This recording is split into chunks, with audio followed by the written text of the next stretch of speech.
जीवन सत्य की खोज दो मार्गों से हो सकती। एक पुरुष का मार्ग है आक्रमण का, हिंसा का, छीन झपट का। एक स्त्री का मार्ग है समर्पण का, प्रतिक्रमण का। विज्ञान पुरुष का मार्ग है, विज्ञान आक्रमण है।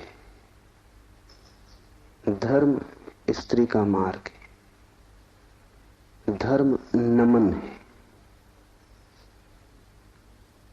इसे बहुत ठीक से समझ लें। इसलिए पूरब के सभी शास्त्र परमात्मा को नमस्कार से शुरू होते। वो नमस्कार केवल औपचारिक नहीं, वो केवल एक परंपरा और रीति नहीं। वो नमस्कार इंगित है कि मार्ग समर्पण का है, और जो विनम्र हैं केवल वे ही उपलब्ध हो सकेंगे,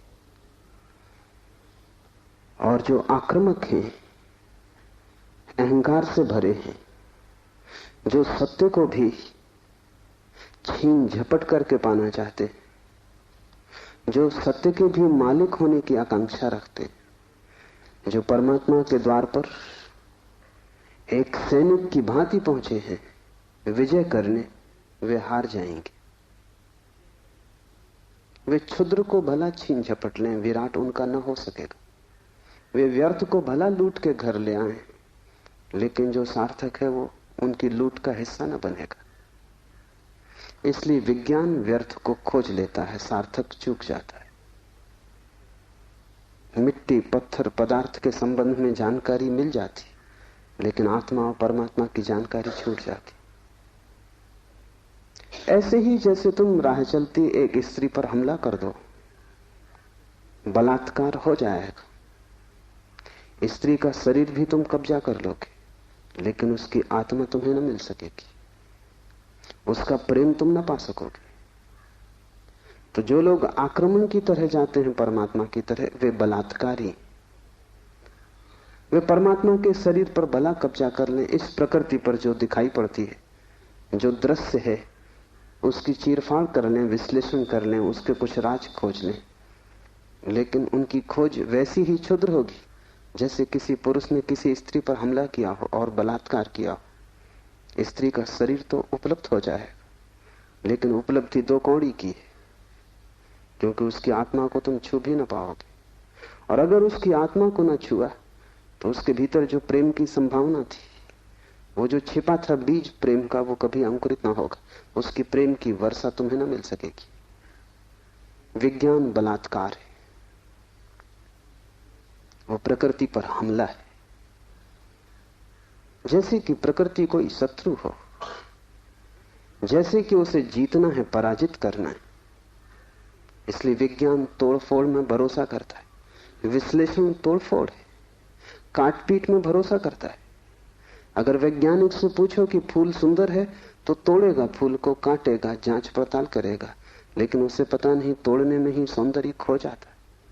सौंदर्य तो पूरे में था, खंड खंड में सौंदर्य ना मिलेगा। हाँ, रासायनिक तत्व मिल जाएंगे। किन चीजों से फूल बना है, किन पदार्थों से बना है, किन खनिज और द्रव्यों से बना है, वो सब मिल जाएगा। तुम बोतलों में अलग अलग फूल के खंडों को इकट्ठा करके लेबल लगा दोगे, तुम कहोगे ये केमिकल्स हैं, ये पदार्थ हैं, इनसे मिलकर फूल बना था, लेकिन तुम एक भी ऐसी बोतल न भर पाओगे जिसमें तुम कह सको ये सौंदर्य है जो फूल में भरा था। सौंदर्य तिरोहित हो जाएगा। अगर तुमने फूल पर आक्रमण किया तो फूल की आत्मा तुम्हें न मिलेगी, शरीर ही मिलेगा। विज्ञान इसलिए आत्मा में भरोसा नहीं करता। भरोसा करे भी कैसे? इतनी चेष्टा के बाद भी आत्मा की कोई झलक नहीं मिलती। झलक मिलेगी ही नहीं, इसलिए नहीं कि आत्मा नहीं, बल्कि तुमने जो ढंग चुना है वो आत्मा को पाने का ढंग नहीं। तुम जिस द्वार से प्रवेश किए हो वो क्षुद्र को पाने का द्वार है। आक्रमण से जो बहुमूल्य है वो नहीं मिल सकता। जीवन का रहस्य तुम्हें मिल सकेगा अगर नमन के द्वार से तुम गए।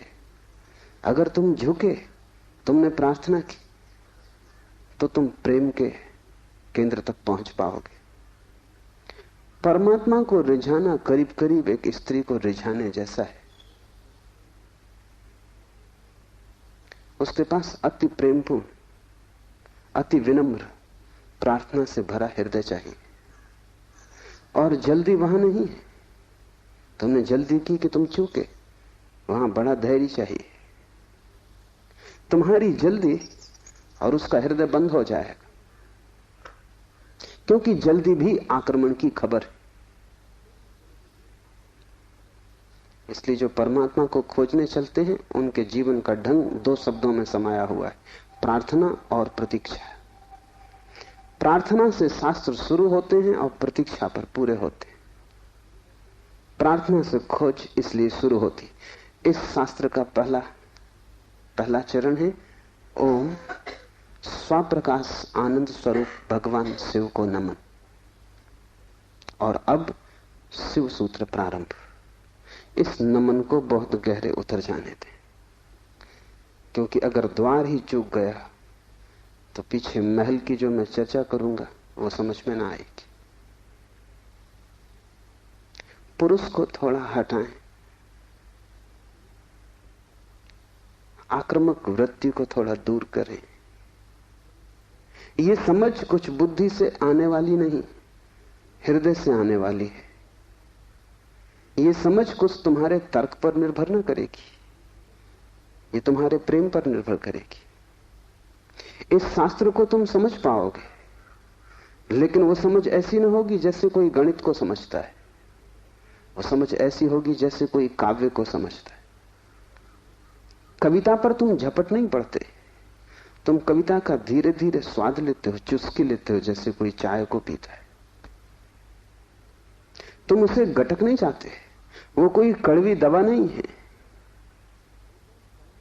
तुम उसका स्वाद लेते हो, चुस्की लेते हो, धीरे धीरे उसके स्वाद को लीन होने देते हो। और एक ही कविता को समझना हो तो बहुत बार पढ़ना पड़ता है। एक गणित को तुमने एक बार समझ लिया, फिर दोबारा करने की कोई जरूरत नहीं रह जाती। गणित समाप्त हो गया। कविता कभी भी समाप्त नहीं होती, क्योंकि हृदय का कोई और छोर नहीं। और तुम जितना ही प्रेम करते हो उतना ही उद्घाटित होता है। इसलिए पूर्व में हम शास्त्र का अध्ययन नहीं करते, हम शास्त्र का पाठ करते। अध्ययन शास्त्र का हो भी नहीं सकता। अध्ययन का अर्थ है एक बार समझ लिया फिर कचरे में फेंक दिया। जैसे कि बात खत्म होगी, जब समझ ही लिया तब दोबारा क्या करना है। पाठ का अर्थ होता है समझ बुद्धि की होती तो एक बार में पूरी हो जाती। इसकी तो चुस्कियां बार बार लेनी पड़ेगी। इसे तो जाने अनजाने न मालूम कितनी बार दोहराना पड़ेगा। इसे बहुत से भाव क्षणों में, बहुत सी मनोदशाओं में, कभी सुबह जब सूरज उगता है तब, कभी रात जब सब अंधकार हो जाता है तब, कभी मन जब प्रफुल्लित होता है तब, और कभी मन जब उदासी से भरा होता है तब, विभिन्न चित्त की दशाओं में, विभिन्न मनोक्षणों में इसमें उतरना होगा। तब इसके सभी पहलू धीरे धीरे प्रकट होंगे। फिर भी तुम इसे चुकता न कर पाओगे। कोई शास्त्र कभी चुकता नहीं। जितना ही तुम पाओगे कि खोज लिया, उतना ही तुम पाओगे खोज के लिए और भी ज्यादा बाकी रह गया। जितने तुम गहरे उतरोगे पाओगे गहराई बढ़ती चली जाती है। शास्त्र को कभी पाठ ही चुका नहीं पाता। पाठ का मतलब ही यही है कि बार बार, बहुत बार। पश्चिम इस बात को समझ भी नहीं पाता। उनकी पकड़ के बाहर है कि लोग गीता को हजारों साल से क्यों पढ़ रहे हैं, और एक ही आदमी रोज सुबह उठ के गीता पढ़ लेता है। पागल हो गया है। उनको ख्याल में नहीं कि पाठ की प्रक्रिया हृदय में उतारने की प्रक्रिया है। उसका समझ से बहुत वास्ता नहीं है, स्वाद से वास्ता है। तर्क और गणित और हिसाब से उसका कोई भी संबंध नहीं है। उसका संबंध तो अपने हृदय को और उसके बीच की जो दूरी है उसको मिटाने से। धीरे धीरे हम इतने लीन हो जाएं उसमें कि पाठी और पाठ एक हो जाए। पता ही न चले कि कौन गीता है और कौन गीता का पाठी। ऐसे भाव से जो चले, ये स्त्री का भाव है, ये समर्पण की धारा है। तो इसे ख्याल में ले लेना। नमन से हम चले तो शिव के सूत्र समझ में आ सकेंगे। उन्हें तुम अपने में उतरने देना और जल्दी निर्णय की मत करना कि वे ठीक हैं कि गलत है, क्योंकि सूत्रों के संबंध में एक बात ख्याल रख लेना, तुम्हारे ऊपर निर्भर नहीं है तय करना कि वे ठीक हैं या गलत हैं। तुम निर्णय कर भी कैसे पाओगे? जो अंधेरे में खड़ा है वो प्रकाश के संबंध में क्या निर्णय करेगा? और जिसने कभी स्वास्थ्य नहीं जाना, जो रोग की सैया से ही बंधा रहा है, उसे स्वास्थ्य की परिभाषा कैसे समझ में आएगी? जिसने कभी प्रेम की स्फुरना नहीं पहचानी और जो जीवन भर घृणा, ईर्षा और द्वेष में जिया है, वो प्रेम की कविता तो पढ़ सकता है क्योंकि शब्द उसकी समझ में आ जाएंगे, लेकिन शब्दों में जो छिपा है, अंतर गुम्फित है, वो द्वार तो उसके लिए बंद ही रहेगा। इसलिए तुम निर्णय मत करना कि क्या ठीक क्या गलत। तुम सिर्फ पीना, समझना भी नहीं कहता हूं, तुम सिर्फ पीना, तुम सिर्फ स्वाद में उतरना। और अगर वो स्वाद तुम्हारे भीतर रहस्य के लोग खोलने लगे और वो स्वाद अगर तुम्हारे भीतर नई सुगंध को जन्म दे दे और तुम पाओ कि क्षण भर को भी सही तुम्हारे दुर्गंध का व्यक्तित्व विलीन हो गया है, तुम्हारे भीतर कोई फूल खिला है और तुम सुगंधित हुए हो, क्षण भर को भी तुम पाओ कि तुम अंधकार नहीं हो, कोई दिया जल गया है, एक झलक मिली जैसे अंधेरे में बिजली कौंध गई हो, उसी से समझ आएगी। तुम्हारे समझने से नहीं, तुम्हारे अनुभव की झलक से समझ आएगी। इसलिए तुम विनम्र रहना। दूसरी बात, सूत्र का अर्थ होता है संक्षिप्त से संक्षिप्त, सारभूत, टेलीग्राफिक। वहां एक एक शब्द अत्यंत घना है, विस्तार नहीं होता सूत्र में, घनत्व होता है। लंबा नहीं होता सूत्र, बड़ा छोटा होता है, जैसे छोटा सा बीज होता है, उसमें सारा वृक्ष समाया होता है। जैसे बीज है ऐसा सूत्र है। बीज में तुम वृक्ष को देख भी नहीं सकते, देखना भी चाहोगे तो बीज में तुम वृक्ष को पाओगे नहीं, क्योंकि उसके लिए बड़ी गहरी आंखें चाहिए जो बीज में वृक्ष को देख लें, जो वर्तमान में भविष्य को देख लें, जो आज कल को देख लें, जो दृश्य से अदृश्य को खोज लें। बड़ी पैनी आंखें चाहिए। वैसी पैनी आंखें तुम्हारे पास अभी नहीं है। अभी तो तुम्हें बीज बीज ही दिखाई पड़ेगा। वृक्ष को देखना हो तो बीज को तुम्हें बोना पड़ेगा, और कोई रास्ता तुम्हारे पास देखने का नहीं। और जब बीज टूटेगा जमीन में और वृक्ष अंकुरित होगा, तभी तुम पहचान पाओगे ये सूत्र बीज है, इन्हें तुम्हें अपने हृदय में बोना होगा। तुम अभी निर्णय मत करना, क्योंकि अभी तुमने अगर बीज पर निर्णय लिया तो तुम इसे फेंक ही दोगे, कचरा कूड़ा मालूम पड़ेगा। बीज में, कंकड़ पत्थर में कोई ज्यादा फर्क नहीं है। कभी कभी तो कंकड़ पत्थर ज्यादा चमकीले, रंगीन, खूबसूरत, कीमती होते, लेकिन बीज और कीमती से कीमती कोहिनूर में भी एक फर्क है कि तुम कोहिनूर को बो दो तो उसमें से कुछ पैदा ना होगा।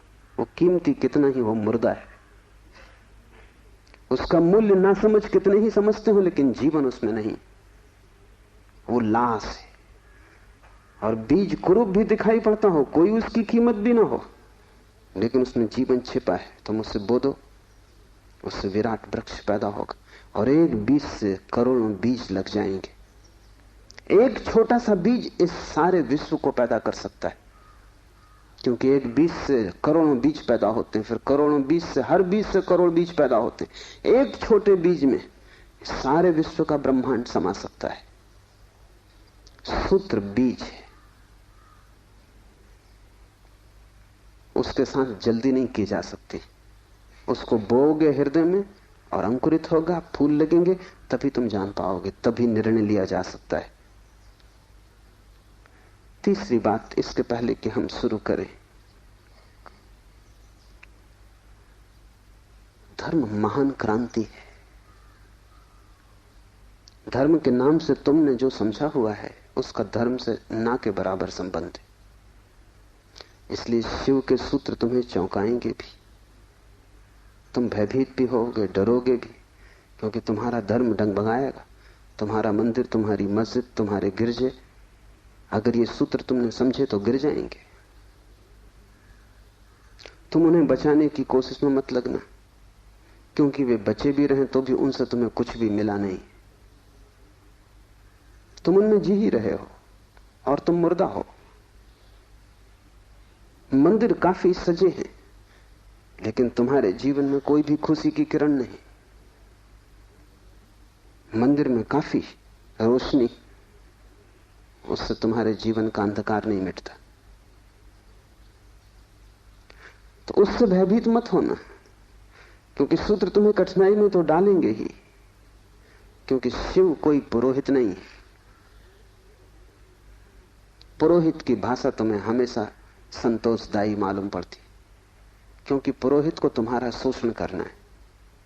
पुरोहित तुम्हें बदलने को उत्सुक नहीं है। तुम जैसे हो ऐसे ही रहो, इसी में उसका लाभ है।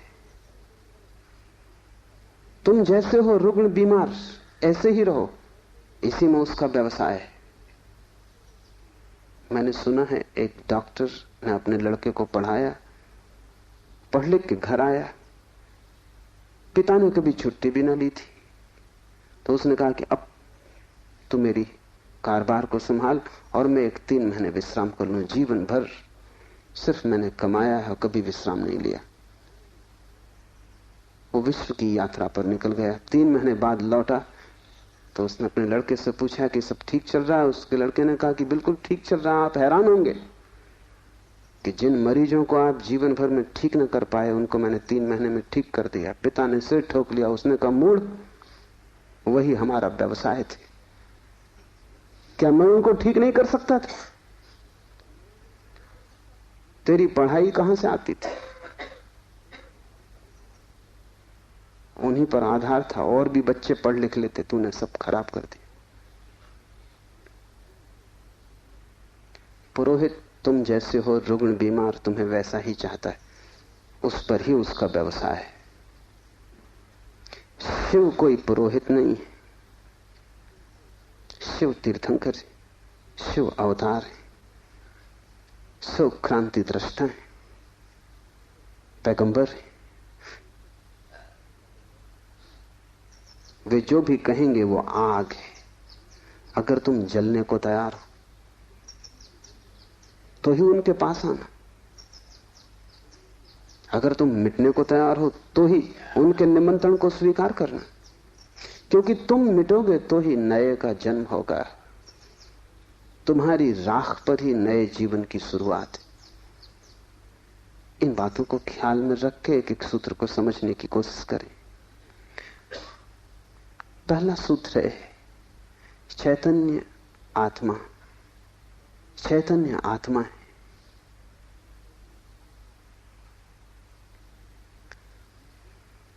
चैतन्य हम सभी हैं, लेकिन आत्मा का हमें कोई पता नहीं चलता। अगर चैतन्य ही आत्मा है तो हम सभी को पता चल जाना चाहिए। हम सब चैतन्य हैं, लेकिन चैतन्य आत्मा है, इसका क्या अर्थ होगा? पहला अर्थ, इस जगत में सिर्फ चैतन्य ही तुम्हारा अपना है। आत्मा का अर्थ होता है अपना, से सब पराया है। शेष कितना ही अपना लगे, पराया है। मित्र हो, परिजन हो, परिवार के लोग हो, धन हो, यश, पद, प्रतिष्ठा हो, बड़ा साम्राज्य हो, वह सब जिसे तुम कहते हो मेरा, वहां धोखा है, क्योंकि वो सभी मृत्यु तुमसे छीन लेगी। मृत्यु कसौटी है, कौन अपना है कौन पराया है। मृत्यु जिससे तुम्हें अलग कर दे वो पराया था, और मृत्यु तुम्हें जिससे अलग न कर पाए वो अपना था। आत्मा का अर्थ है जो अपना है। लेकिन जैसे ही हम सोचते हैं अपना, वैसा ही दूसरा प्रवेश कर जाता है। अपने का मतलब ही होता है कोई दूसरा जो अपना है। तुम्हें यह ख्याल ही नहीं आता कि तुम्हारे अतिरिक्त तुम्हारा अपना कोई भी नहीं, हो भी नहीं सकता है। और जितनी देर तुम भटके रहोगे इस धारा में कि कोई दूसरा अपना है, उतने दिन व्यर्थ गए, उतना जीवन अकारण बीता। उतना समय तुमने सपने देखे, उतने समय में तुम जाग सकते थे, मोक्ष तुम्हारा होता। तुमने कचरा इकट्ठा किया।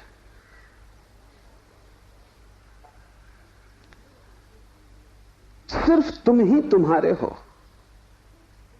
यह पहला सूत्र। मेरे अतिरिक्त मेरा कोई भी नहीं, ये बड़ा क्रांतिकारी सूत्र है, बड़ा समाज विरोधी। क्योंकि समाज जीता इसी आधार पर है कि दूसरे अपने हैं, जाति के लोग अपने हैं, देश के लोग अपने हैं। मेरा देश, मेरी जाति, मेरा धर्म, मेरा परिवार, मेरे का सारा खेल। समाज जीता है मेरी की धारणा पर। इसलिए धर्म समाज विरोधी तत्व है। धर्म समाज से छुटकारा है, दूसरे से छुटकारा है।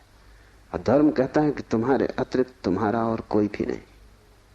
ऊपर से देखने पर बड़ा स्वार्थी वचन मालूम पड़ेगा,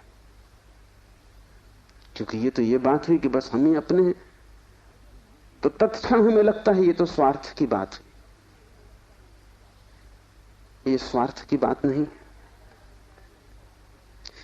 अगर ये तुम्हें ख्याल में आ जाए तो ही तुम्हारे जीवन में परार्थ और परमार्थ पैदा होगा। क्योंकि जो अभी आत्मा के भाव से ही नहीं भरा है, उसके जीवन में कोई परार्थ और कोई परमार्थ नहीं हो सकता। तुम कहते हो दूसरों को मेरा, लेकिन मेरा कह के तुम करते क्या हो? मेरा कह के तुम उन्हें चूसते हो। मेरा तुम्हारा शोषण का हिस्सा है, फैलाव है। जिसको भी तुम मेरा कहते हो, तुम उसे गुलाम बनाते हो, तुम उसे अपने परिग्रह में परिवर्तित कर देते हो। मेरी पत्नी, मेरा पति, मेरा बेटा, मेरा पिता, तुम करते क्या हो? इस मेरे के पीछे, इस मेरे के पर्दे के पीछे तुम्हारे संबंध का मूल आधार क्या है? तुम चूसते हो, तुम शोषण करते हो, तुम दूसरे का उपयोग करते हो। इस दूसरे के उपयोग को तुम सोचते हो परार्थ, तो तुम भ्रांति में हो। एक सम्राट बूढ़ा हुआ, उसके 3 बेटे थे और वो बड़ी चिंता में था किसको राज्य दे। तीनों ही योग्य और कुशल थे, तीनों ही समान गुण धर्मा थे, इसलिए बड़ी कठिनाई हुई। उसने एक दिन तीनों बेटों को बुलाया और कहा कि पिछले पूरे वर्ष में तुमने जो भी कृत्य महानतम किया हो, एक कृत्य जो पूरे वर्ष में महानतम हो, वो तुम मुझे कहो। बड़े बेटे ने कहा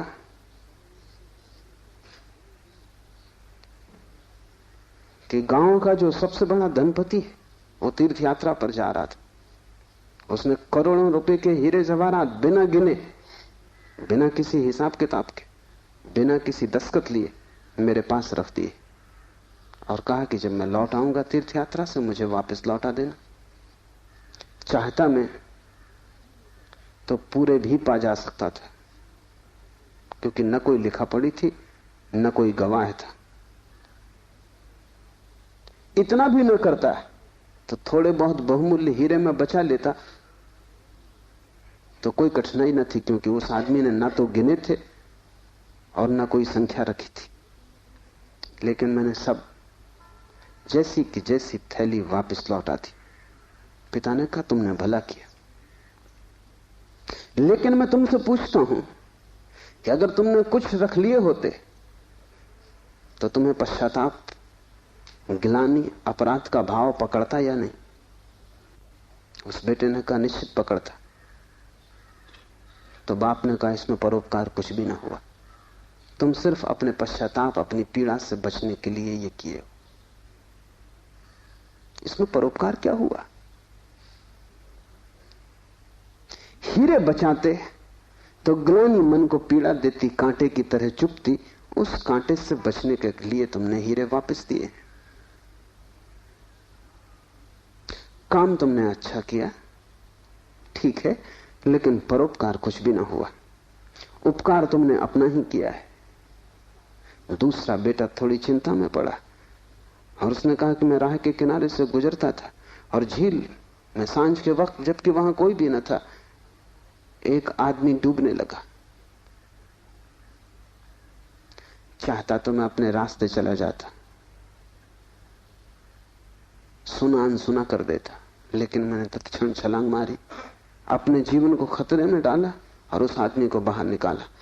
बाप ने कहा तुमने ठीक किया, लेकिन अगर तुम चले जाते और ना निकालते तो क्या उस आदमी की मृत्यु सदा तुम्हारा पीछा न करती?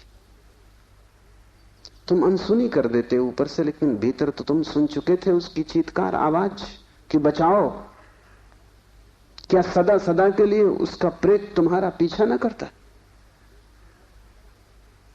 उसी भय से तुमने छलांग लगाई, अपने जान को खतरे में डाला, लेकिन परोपकार तुमने कुछ किया हो इस भ्रांति में पड़ने का कोई कारण नहीं। तीसरे बेटे ने कहा कि मैं गुजरता था जंगल से और एक पहाड़ की कगार पर मैंने एक आदमी को सोया हुआ देखा, जो कि नींद में अगर एक भी करवट ले तो सदा के लिए समाप्त हो जाएगा, क्योंकि दूसरी तरफ महान खड्ड था। मैं उस आदमी के पास पहुंचा और जब मैंने देखा कि वो कौन है तो वो मेरा जानी दुश्मन था।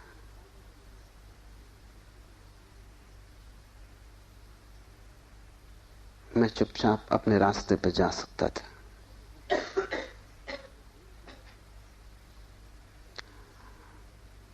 या अगर मैं अपने घोड़े पर सवार उसके पास से भी गुजरता तो मेरे बिना कुछ किए शायद सिर्फ मेरे गुजरने के कारण वो करवट लेता और खड्ड में गिर जाता।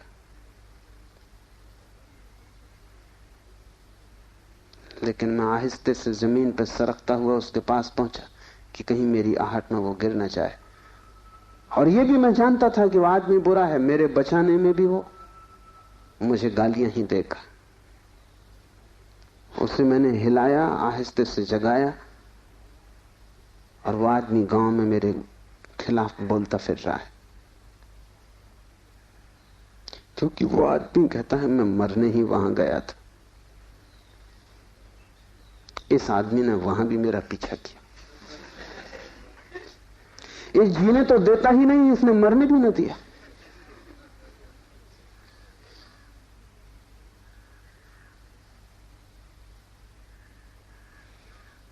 पिता ने कहा तुम दोस्त से बेहतर हो, लेकिन परोपकार ये भी नहीं। क्यों? क्योंकि तुम अहंकार से फूले नहीं समा रहे हो कि तुमने कुछ बड़ा कार्य कर दिया। बोलते हो तो तुम्हारी आंखों की चमक और हो जाती, कहते हो तो तुम्हारा सीना फूल जाता है।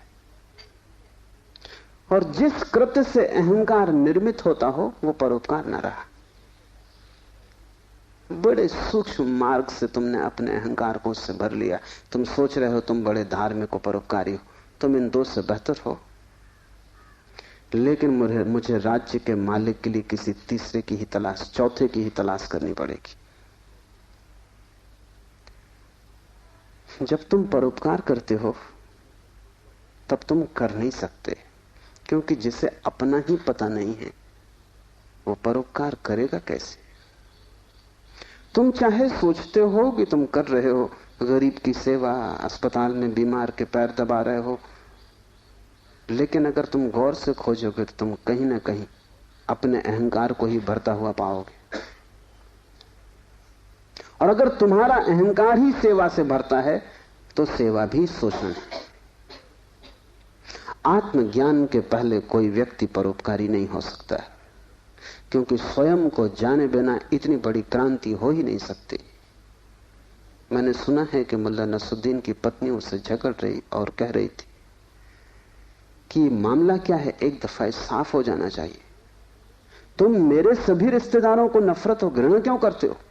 नसरुद्दीन ने कहा, यह बात गलत है, यह बात तथ्यगत भी नहीं है, और मैं इसका प्रमाण है मेरे पास। और प्रमाण यह है कि मैं तुम्हारी सास को अपनी सास से ज्यादा चाहता हूं। अहंकार ऐसे रास्ते खोजता, ऊपर से दिखता है कि तुम परोपकार कर रहे हो, लेकिन भीतर तुम ही खड़े होते हो। और जितनी सूक्ष्म हो जाती है यात्रा, उतनी ही पकड़ के बाहर हो जाती। दूसरे तो पकड़ ही नहीं पाते, तुम भी नहीं पकड़ पाते हो। दूसरे तो धोखे में पड़ते ही हैं, तुम भी अपने दिए धोखे में घूम जाते हो, भटक जाते हो। हम सभी ने अपनी अपनी भूल भुलैया बना ली। उसमें हमने दूसरों को धोखा देने के लिए ही शुरू किया था सारा उपाय, आयोजन। ये हमने कभी सोचा न था कि अपनी बनाई भूल भुलैया में हम खुद ही खो जाएंगे, लेकिन हम खो गए। पहली बात स्मरण रखो, तुम्हारे अतिरिक्त तुम्हारा कोई भी नहीं। जैसे ही यह स्मरण सघन होता है कि चैतन्य ही आत्मा है, बस चैतन्य ही मैं हूं, और सब पर है, पराया है, विजाती है, वैसे ही तुम्हारे जीवन में क्रांति की पहली किरण प्रविष्ट हो जाती। वैसे ही तुम्हारे और समाज के बीच एक दरार पड़ जाती। वैसे ही तुम्हारे और तुम्हारे संबंधों के बीच एक दरार पड़ जाती। लेकिन आदमी अपनी तरफ देखना नहीं चाहता। देखना कठिन भी है, क्योंकि देखने के पहले जिस प्रक्रिया से गुजरना पड़ता है वो बहुत संघातक है। एक मारवाड़ी व्यापारी एक फिल्म अभिनेत्री के प्रेम में पड़ गया। वैसे बात अनहोनी थी, मारवाड़ी और व्यापारी प्रेम से सदा दूर ही रहता है, लेकिन अनहोनी भी घटती है। प्रेम में तो पड़ गया, लेकिन व्यापारी का संदेह भरा चित्त, तो उसने एक जासूस नियुक्त कर दिया अभिनेत्री के पीछे कि तू पता लगा, इसका चरित्र तो ठीक है ना, इसके पहले कि मैं प्रस्ताव करूं विवाह का, सब बात पक्की कागज पर साफ हो जानी चाहिए। जासूस ने बड़ी खोजबीन की। 7 दिन बाद उसने रिपोर्ट भी भेज दी। रिपोर्ट आई कि इस स्त्री का चरित्र एकदम निर्दोष, निष्कलुष है। ऐसी कोई बात कभी इसके संबंध में नहीं सुनी गई, नहीं जानी गई जिससे संदेह पैदा हो। सिर्फ एक बात को छोड़कर पिछले कुछ दिनों से एक संदिग्ध मारवाड़ी के साथ ये देखी जाती।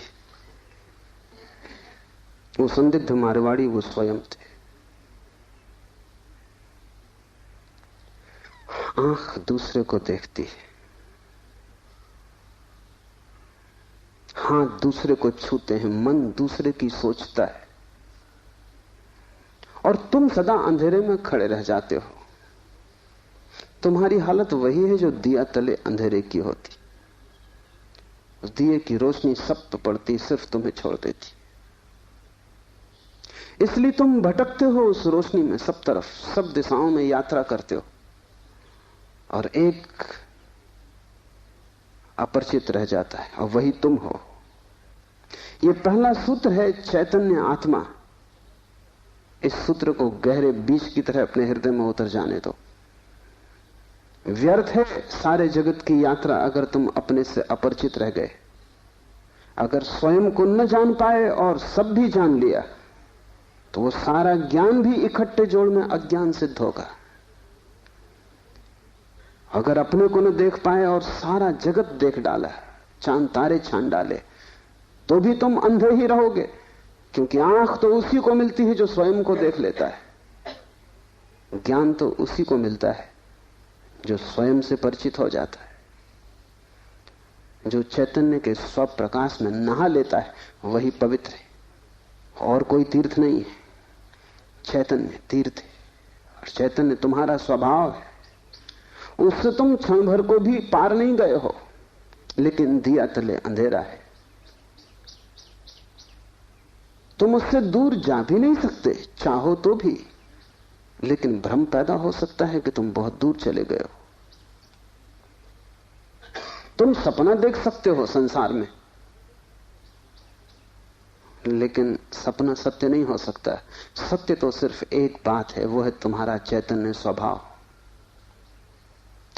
चैतन्य आत्मा है तो पहली तो बात कि मेरा सिवाय चैतन्य के और कोई भी नहीं, ये भाव तुम में सघन हो जाए तो सन्यास का जन्म हुआ।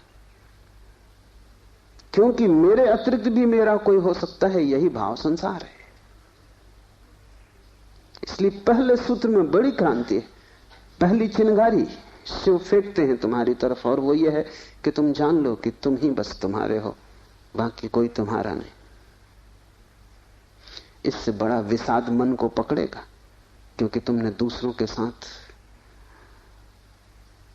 बड़े संबंध बना रखे, बड़े सपने संजो रखे, दूसरों के साथ तुम्हारी बड़ी आशाएं जुड़ी हैं। मां देख रही है कि बेटा बड़ा होगा, बड़ी आशाएं जुड़ी हैं। बाप देख रहा है कि बेटा बड़ा होगा, बड़ी आशाएं जुड़ी हैं। और इन सारी आशाओं में तुम अपने को खो रहे हो। यही तुम्हारे पिता भी इन्हीं आशाओं को कर करके समाप्त हुए तुम्हारे लिए। तुमसे क्या उन्हें मिला? यही आशाएं कर करके तुम समाप्त हो जाओगे, तुम्हारे बेटे से तुम्हें कुछ मिलेगा ना। और तुम्हारा बेटा भी यही मूर्खता जारी रखेगा, वो अपने बेटों से आशाएं करेगा। नहीं, अपनी तरफ देखो, न तो पीछे न आगे, कोई भी तुम्हारा नहीं है। कोई बेटा तुम्हें नहीं भर सकेगा, कोई संबंध तुम्हारी आत्मा नहीं बन सकता। तुम्हारे अतिरिक्त तुम्हारा कोई मित्र नहीं, लेकिन तब बड़ा डर लगता है, क्योंकि लगता है कि तुम अकेले हो गए।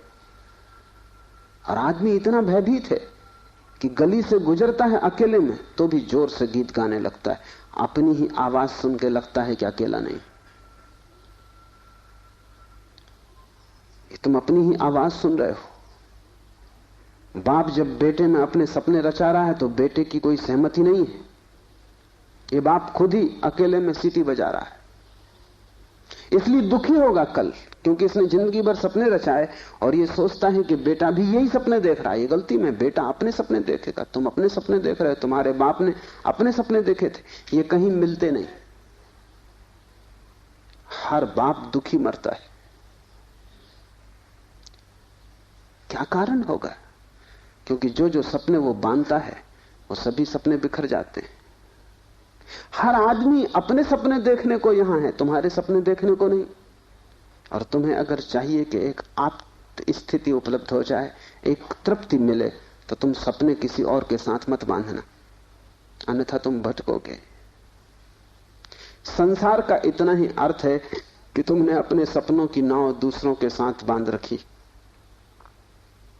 संन्यास का अर्थ है कि तुम जाग गए और तुमने एक बात स्वीकार कर ली, कितनी ही कष्टकर हो, कितनी ही दुखपूर्ण मालूम पड़े प्रथम, और कितना ही संघातक पीड़ा अनुभव हो, कि तुम अकेले हो।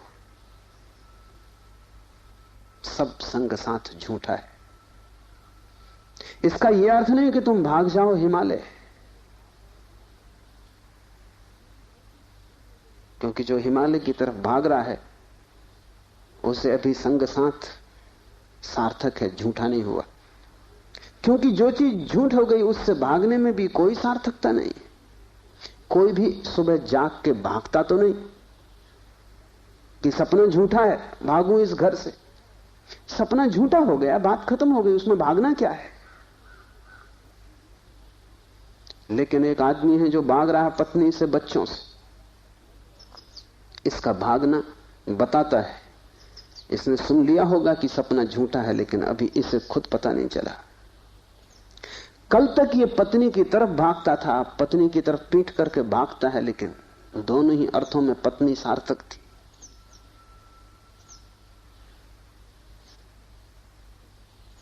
एक जैन संत हुए, गणेश वर्णी। वर्षों पहले उन्होंने पत्नी त्याग दी। साधु पुरुष थे।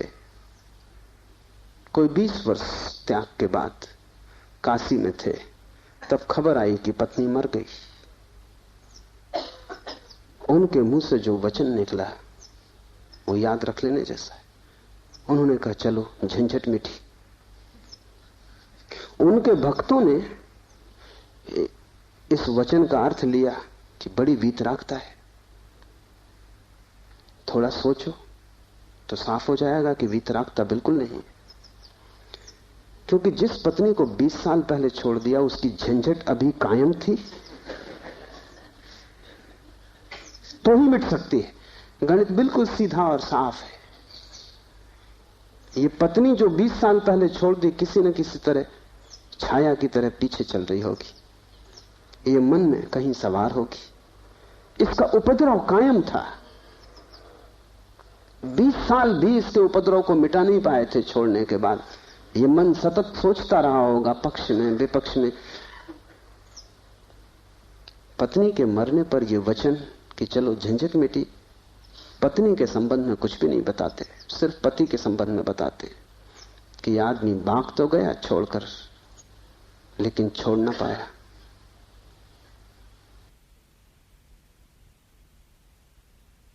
और गणेश वर्णी साधु पुरुष थे, इसलिए थोड़ा सोच लेना, साधु पुरुष भी बड़ी भ्रांति में रह सकते हैं।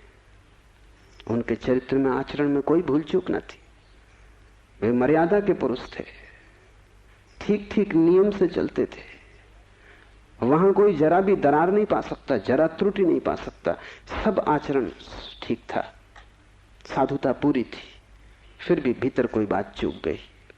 हिमालय पहुंच गए, झंझट सांस चली गई। फिर दूसरी बात भी समझ लेने जैसी है, और वो ये कि अगर पत्नी के मरने पर पहला ख्याल ही आया कि झंझट मिटी, तो कहीं जाने अनजाने अचेतन में पत्नी की मृत्यु की आकांक्षा भी छिपी रही होगी। वो जरा गहरा किसी तल पर पत्नी मिट जाए, न हो, समाप्त हो जाए, ये तो हिंसा हो गई। लेकिन एक एक वचन भी अकारण नहीं आता, आसमान से नहीं आता। एक एक वचन भी भीतर से आता। और ऐसे क्षणों में जबकि पत्नी मर गई इसकी खबर आई हो, तुम ठीक ठीक अपने रोजमर्रा के व्यवसायी होश में नहीं होते हो। तब तुमसे जो बात निकलती है वो ज्यादा सही होती। घंटे भर बाद तुम्हें मौका मिल जाएगा, तुम खुद ही सोच समझ के लीप पोता कर लोगे।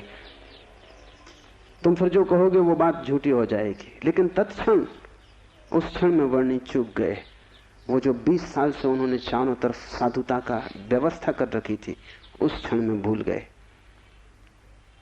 जब वर्णी को ऐसा घट सकता है तो तुम्हें तो सहज ही घट सकता है। भागने से कुछ भी ना होगा, भागकर कोई भी कभी भाग नहीं पाया।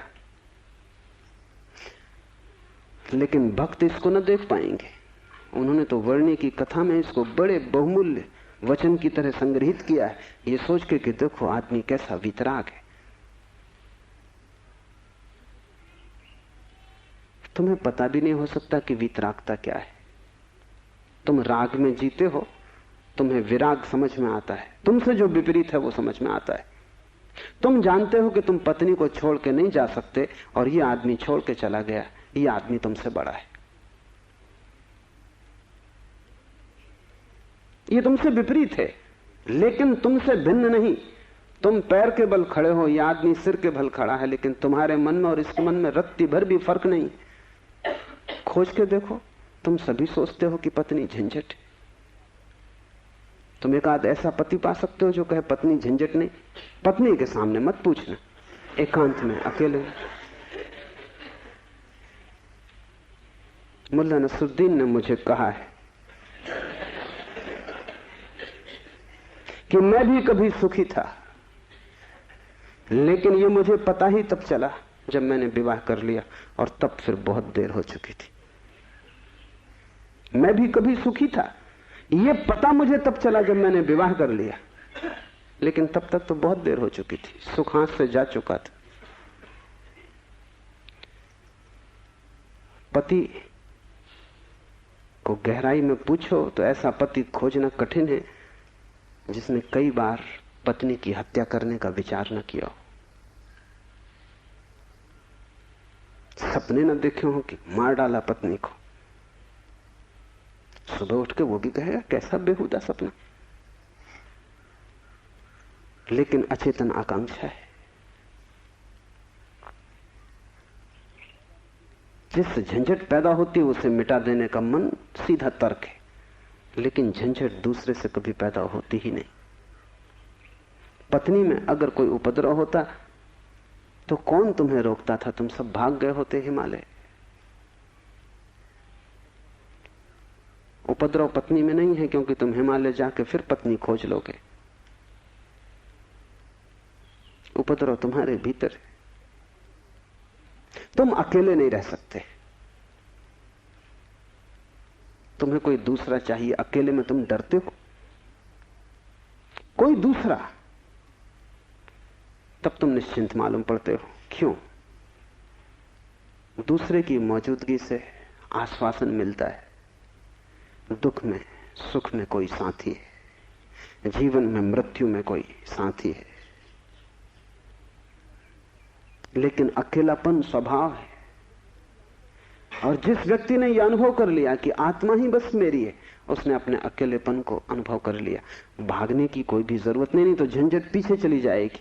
तुम जहां हो वहीं रहना, रत्ती भर भी बाहर कोई फर्क करने की आवश्यकता नहीं है, लेकिन भीतर तुम अकेले हो जाना। भीतर तुम कैवल्य को अनुभव करना कि मैं अकेला हूं, कोई संगी साथी नहीं। और ये तुम दोहराना मत, क्योंकि दोहराने की कोई जरूरत नहीं कि रोज सुबह बैठ के तुम दोहराओ कि मैं अकेला हूं, कोई संगी साथी नहीं। इससे कुछ भी ना होगा। ये दोहराना तो सिर्फ यही बताएगा कि तुम्हें अभी ख्याल नहीं हुआ। इसे समझना, ये तथ्य है कि तुम अकेले हो। समझने में अड़चन है, वही तपश्चर्या है। तप का अर्थ नहीं है कि तुम धूप में खड़े हो जाओ। आदमी को छोड़ के सभी पशु पक्षी धूप में खड़े, उनमें से कोई भी मोक्ष नहीं चला जा रहा है। और तप का अर्थ ये नहीं है कि तुम भूखे खड़े हो जाओ, अनशन कर लो, उपवास कर दो, क्योंकि आधी दुनिया वैसे ही भूखी मर रही है। कोई उपवास करके मोक्ष नहीं पहुंच जाता है। शरीर को गला दो, जला दो, उससे कुछ हल नहीं है। वो सिर्फ आत्महिंसा है और महानतम पाप है। और सिर्फ मूढ़ उस पाप में उतरते हैं। जिन्हें थोड़ा भी बोध है वो ऐसी नासमझियां ना करेंगे। दूसरे को भूखा मारना अगर गलत है तो खुद को भूखा मारना सही कैसे हो सकता है? दूसरे को सताना अगर हिंसा है तो खुद को सताना अहिंसा कैसे हो सकती है? सताने में हिंसा है, किसको तुम सताते हो इससे क्या फर्क पड़ता है? जो हिम्मतवर है वो दूसरे को सताते हैं, जो कमजोर है वो खुद को सताते हैं। क्योंकि दूसरे को सताने में एक खतरा है, दूसरा बदला लेगा। खुद को सताने में वो खतरा भी नहीं है, कौन बदला लेगा? कमजोर अपने को सताते हैं। तुमने कभी ख्याल किया, अगर पुरुष नाराज हो जाए तो वो पत्नी को पीटता, अगर पत्नी नाराज हो वो खुद को पीटती। ये जो पत्नी है ये साधुओं का प्रतीक है। कमजोर अपने को पीट लेता, क्या करे? ताकतवर दूसरे को पीटता है, क्योंकि उसमें खतरा तो है ही कि दूसरा क्या करेगा कौन जाने। कमजोर आत्महिंसक हो जाता है और ताकतवर परहिंसक होता है। और धार्मिक वो है जो अहिंसक, न वो दूसरे को सताता है न खुद को सताता है। सताने की बात ही व्यर्थ है। तपश्चर्या का अर्थ है कि तुमने ये सत्य स्वीकार कर लिया कि तुम अकेले हो, कोई उपाय नहीं है संगी साथी का। तुम कितना ही चाहो, कितनी ही आंखें बंद करो, सपने देखो, तुम अकेले ही रहोगे। जन्मों जन्मों से तुमने घर बसाए, परिवार बसाए, मिटाए, लेकिन तुम अकेले ही रहे हो। तुम्हारे अकेलेपन में रत्ती भर फर्क नहीं पड़ता। जिसने ये जान लिया, स्वीकार कर लिया कि मैं अकेला हूं, उसके लिए इंगित है इस सूत्र में चैतन्य आत्मा है, वही तुम्हारा और कोई तुम्हारा नहीं। और दूसरी बात इस सूत्र में है, वो है चैतन्य। आत्मा कोई सिद्धांत नहीं है कि तुम शास्त्र में पढ़ो और मान लो। आत्मा कोई जैसे गुरुत्वाकर्षण का सिद्धांत है, ऐसा कोई सिद्धांत नहीं है। आत्मा एक अनुभव है, सिद्धांत नहीं। और अनुभव है चैतन्य की तीव्रता का। इसलिए तुम जितने चैतन्य होते जाओगे उतनी ही तुम्हें आत्मा का पता चलेगा। तुम जितने बेहोश होते चले जाओगे उतना ही तुम्हें अपना पता नहीं चलेगा। और तुम करीब करीब बेहोश हो। जो आत्मा को जानना चाहता है उसे किसी दर्शन शास्त्र की जरूरत नहीं है। उसे चैतन्य को जगाने की प्रक्रिया चाहिए, उसे विधि चाहिए जिससे वो ज्यादा चेतन हो जाए। जैसे कि आग को तुम उकसाते हो, राख जम जाती, तुम उकसा देते हो, राख झड़ जाती, अंगारे झलकने लगते। ऐसी तुम्हें कोई प्रक्रिया चाहिए जिससे तुम्हारी राख झड़े और अंगारा चमके, क्योंकि उसी चमक में तुम पहचानोगे कि तुम चैतन्य हो। और जितने तुम चैतन्य हो उतने ही तुम आत्मवान हो। जिस दिन तुम पाओगे कि मैं परम चैतन्य हूं, उस दिन तुम परमात्मा हो। तुम्हारी चेतना की मात्रा ही तुम्हारी आत्मा की मात्रा होगी। लेकिन अभी तुम करीब करीब बेहोश हो। अभी करीब करीब तुम जैसे शराब पिए हो। अभी तुम चल रहे हो, उठ रहे हो, काम कर रहे हो, लेकिन जैसे नींद में। होश तुम्हें नहीं है। कभी तुमने ख्याल किया, किताब पढ़ते वक्त तुम पूरा पेज पढ़ जाते हो, तब तुम्हें ख्याल आता है, अरे मैं पूरा पेज पढ़ भी गया और एक शब्द याद नहीं। तुमने कैसे पढ़ा होगा पूरा पेज? तुम पढ़ सकते हो सोए सोए, मन कहीं और रहा होगा, तुम पढ़ गए, तब तुम्हें होश पता चला कि ये तो पूरा पेज व्यर्थ गया। तुम कई बार रास्ते से चलते हो, तुम पूरा रास्ता चल जाते हो, तब तुम्हें ख्याल आता है कि तुम चल रहे हो। तुम काम करते हो और तुम्हें पता नहीं चलता कि तुम कर रहे हो। तुम बेहोशी में जी रहे हो और चैतन्य आत्मा है। और तुम पूछते हो क्या आत्मा है? तुम चाहते हो कोई प्रमाण दे, तुम चाहते हो कोई सिद्ध करे, कोई तर्क से तुम्हें समझा दे तो तुम भी मान लो, नहीं तो तुम नास्तिक हो जाओगे। नास्तिकता बेहोशी का सहज परिणाम है। आस्तिकता होश का फल। जितना तुम्हारा होश बढ़ेगा तो जरूरत नहीं है कि तुम मानो कि आत्मा है, क्योंकि कई ना समझ मान रहे हैं, उससे कुछ हल नहीं होता। इस मुल्क में तो सभी मानते हैं कि आत्मा है, लेकिन इससे क्या फर्क पड़ता है? तुम्हारे जीवन में कोई क्रांति इससे आती नहीं। शायद तुम इसलिए मान लेते हो कि हजारों साल से दोहराया जा रहा है। सुनते सुनते तुम्हारे कान पक गए, सुनते सुनते तुम भूल ही गए हो कि संबंध में सोचना भी है। सुनते सुनते पुनरुक्ति से आदमी सम्मोहित हो जाता है। एक ही बात बार बार दोहराई चली जाए तो तुम भूल जाते हो कि वो संदिग्ध, संदेह किया जा सकता है, विचार किया जाता है। और फिर आत्मा है, इससे तुम्हें बड़ा संतोष भी मिलता है। शरीर मरेगा ये तुम्हें पता है, आत्मा नहीं मरेगी, इससे बड़ी हिम्मत बनती है। और आत्मा कभी नहीं मरेगी, अग्नि उसे जलाएगी नहीं, शस्त्र उसे छेदेंगे नहीं, मृत्यु उसका कुछ बिगाड़ ना सकेगी। इससे तुम्हें बड़ी सांत्वना मिलती। पर सांत्वना सत्य नहीं है। आत्मा को कोई न तो स्वीकार कर सकता है सिद्धांत की तरह और न पुनरुक्ति की तरह कोई सम्मोहित हो सकता है। आत्मा को तो केवल वही लोग जान पाते हैं जो चैतन्य को बढ़ाते हैं। इस तरह जियो कि तुम पर राख इकट्ठी ना हो। इस तरह जियो कि तुम्हारे भीतर का अंगारा जलता रहे, प्रकाशित हो। इस तरह जियो कि प्रति क्षण तुम होश में रहो, बेहोश नहीं। मुल्ला नसरुद्दीन को बच्चा पैदा हुआ, पहला ही लड़का था। नसरुद्दीन बड़ा खुश हुआ, अपने खास मित्र को बुलाया, खुशी मनाने दोनों शराब घर में गए। क्योंकि तुम एक ही खुशी जानते हो, बेहोशी। ये बड़े मजे की बात है। शिव, बुद्ध, महावीर, वे सब चिल्ला चिल्ला के कहते हैं कि दुनिया में एक ही आनंद है, वो है होश। और तुम एक ही सुख जानते हो, वो है बेहोशी। या तो तुम ठीक हो या वो ठीक है, दोनों तो ठीक नहीं हो सकते।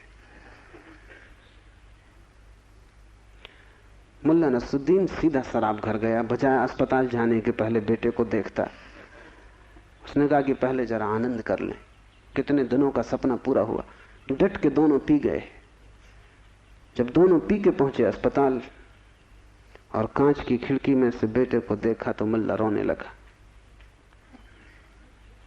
उसने अपने मित्र से कहा, पहली तो बात मेरे जैसा मालूम नहीं होता। अपना उन्हें पता नहीं है, अभी खुद की शक्ल भी वो पहचान ना सकेंगे, लेकिन मेरा जैसा नहीं मालूम होता। और दूसरी बात, बड़ा छोटा दिखाई पड़ता है। इतने छोटे बच्चे को लेकर करेंगे भी क्या? ये बचेगा? मित्र ने कहा, मत घबराओ, जब मैं पैदा हुआ था तो मैं भी 3 ही पाउंड का था। नसरुद्दीन ने कहा, फिर तुम बचे?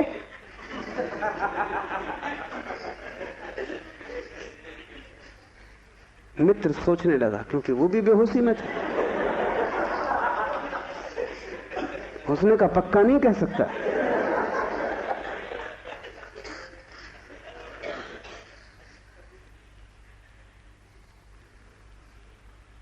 आदमी बेहोशी में है, उसके जीवन का सारा परिप्रेक्ष्य, उसकी सारी दृष्टि उसकी बेहोशी से भर जाती, सब धुआं धुआं हो जाता। तुम कुछ भी ठीक से नहीं देख पाते और तुम एक ही सुख जानते हो कि जब तुम अपने को भूल जाते हो, चाहे सिनेमा हो, चाहे संगीत हो, चाहे सेक्स हो, जहां भी तुम अपने को भूल जाते हो वहीं तुम कहते हो बड़ा सुख आया। भूलने को तुम सुख कहते हो, विस्मरण को? कारण है, क्योंकि जब भी तुम होश से भरते हो तुम सिवाय दुख के अपने जीवन में कुछ भी नहीं पाते। इसलिए जब भी तुम देखते हो जीवन को, जरा ही सजग हो के तुम पाते हो दुख दुख, कुरूपता चारों तरफ।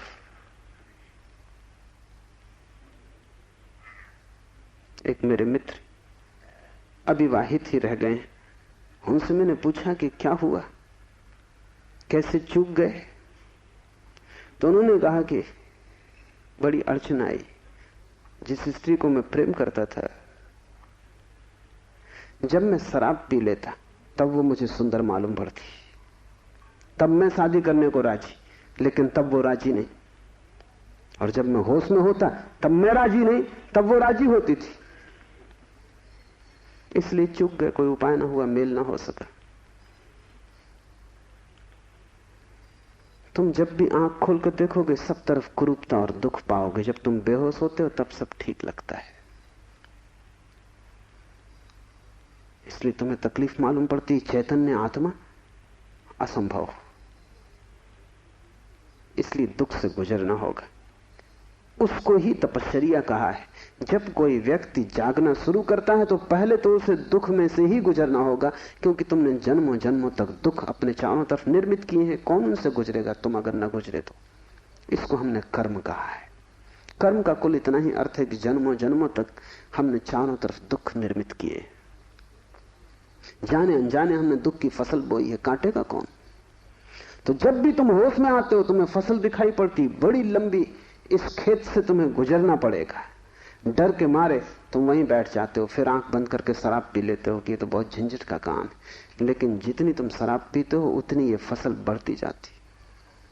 हर जन्म तुम्हारे कर्म की श्रृंखला में कुछ और जोड़ जाता है, घटाता नहीं। तुम और भी गर्त में उतर जाते हो, नरक और करीब आ जाता है।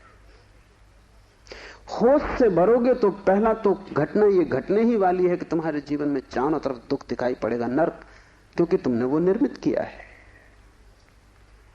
और अगर तुमने हिम्मत रखी, साहस रखा और तुम उस दुख से गुजर गए, तो जिस दुख से तुम सचेतन रूप से गुजर जाओगे वो फसल कट गई। उन दुखों से तुम्हें न गुजरना पड़ेगा फिर। और अगर एक बार तुम सारी दुख की श्रृंखला से गुजर जाओ, कर्म की श्रृंखला से, क्योंकि वो तुम्हारी आत्मा के चारों तरफ बंधी हुई जंजीरें, अगर तुम उन सब से गुजर जाओ और होश न खो और हिम्मत जारी रखो कि कोई फिक्र नहीं, जितना दुख मैंने पैदा किया है मैं गुजरूंगा, मैं अंत तक जाऊंगा। मैं उस प्रथम घड़ी तक जाना चाहता हूं जब मैं निर्दोष था और दुख की यात्रा शुरू ना हुई थी। जब मेरी आत्मा परम पवित्र थी और मैंने कुछ भी संग्रह न किया था दुख का, मैं उस समय तक प्रवेश करूंगा ही, चाहे कुछ भी परिणाम हो, कितना ही दुख, कितनी ही पीड़ा। अगर तुमने इतना साहस रखा तो आज नहीं कल दुख से पार होकर तुम उस जगह पहुंच जाओगे जहां शिव का सूत्र तुम्हें समझ में आएगा, चैतन्य आत्मा है। और एक बार तुम अपने भीतर के चैतन्य में प्रतिष्ठित हो जाओ, फिर तुमसे कोई दुख पैदा नहीं होता, क्योंकि बेहोश आदमी अपने चारों तरफ दुख पैदा करता है। तुमने देखा है शराबी को चलते हुए रास्ते पर वो कैसा डगमगाता है? ऐसी तुम्हारी जिंदगी है, कहीं पैर रखते हो कहीं पड़ता है, कहीं जाना चाहते हो कहीं पहुंच जाते हो, कुछ करना चाहा था कुछ और ही हो जाता है, कुछ कहने निकले थे कुछ और ही कह के घर लौट आते हो। इसे तुम रोज देख रहे हो, फिर भी तुम समझ नहीं पाते कि क्यों हो रहा है। तुम गए थे किसी से क्षमा मांगने और झगड़ा करके वापस आ गए।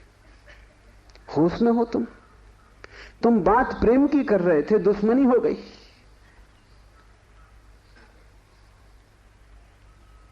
एक आदमी शराब पिए आकाश की तरफ देखता हुआ चला जा रहा था। एक कार उसके पास से निकली, बामुश्किल ड्राइवर बचा पाया। गाड़ी रोक के ड्राइवर ने कहा, महानुभाव, अगर आप नहीं देखते वहां जहां आप जा रहे हैं तो फिर आप वहीं चले जाएंगे जहां आप देख रहे हैं।